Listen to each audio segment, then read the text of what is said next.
After several concerns from the public to Mabirizi about his remark that Kizza lawyers must apply for bail, Mabirizi has come out to answer one of the questions that where should the application be. He said it should be at High Court Criminal Division at the City Square. Mabirizi also expressed dissatisfaction with some people who were criticizing his expertise in law practicing.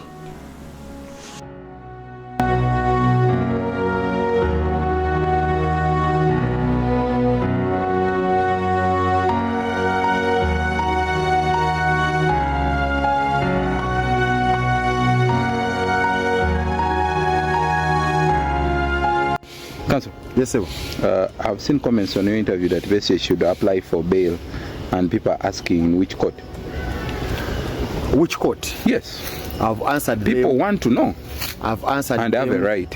High Court of Uganda, where the files were transferred. Why?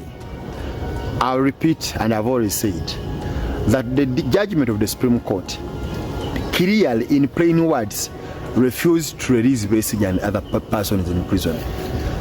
They actually, instead, they said, let the files be transferred.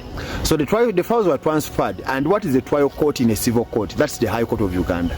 So those people, Besigye is being charged with capital offences, attracting death penalty. The only court where they can apply for bail is what? High Court of Uganda. Criminal Division, to be clear.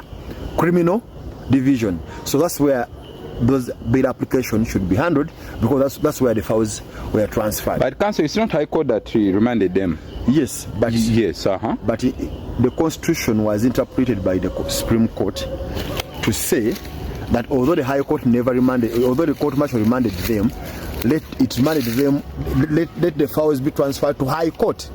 So you apply for bail where the file was transferred. But in most cases, when a magistrate remands you, you apply for bail in High Court, which never charged you, which never remanded you. You apply for bail in High Court because the High Court is a court of record with supervisory powers over all those courts. That's why they have to go. That's why they must apply for bail in High Court Criminal Division. Don't forget, people, you are going to Rwanda.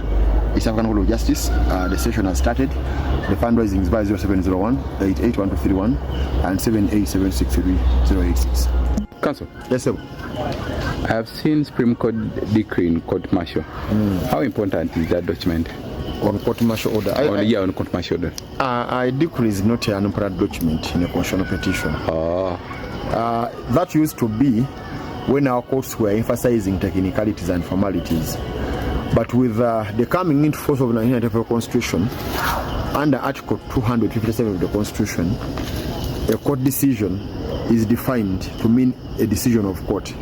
So the requirement of extracting a decree, sijui what and what, has been overtaken by events, has been taken to have no meaning. So as long as you have the judgment of court, everything has to move. But I was told that Singiza was saying that he cannot fix the matter because there is no decree of the Supreme Court. I said this Singiza is just unserious. Let him read Article 257 of the Constitution. As long as a condition has been made, it has been made. You don't need a decree. As long as the judgment has been made, it has been made. You don't need what? A decree. Yes. Okay. So, counsel, does it change what was ordered by the Supreme Court? I'm saying it doesn't. That's why I said it is. We need to know it from you, counsel. That's why we ask you. It is irrelevant. Because maybe there was a feeling by some opposition people and some lawyers that maybe the decree could have a paragraph saying that should be released. That message should be, that all people should be released. But the decree cannot change from the orders. So, but when it came, they discovered that there is nothing. So it doesn't change anything. And I think that this was just a technicality. They want to rely on to waste time. To delay. But as long as the judgment was there, certified, the decree was not necessary. But anyway, it's there. And more of a decree signed by a registrar. Judgment signed by 7 justices. So it doesn't matter. Don't forget, if we are going to Uganda, the South African Court, and the fundraising is via 701 881231 and 78763086.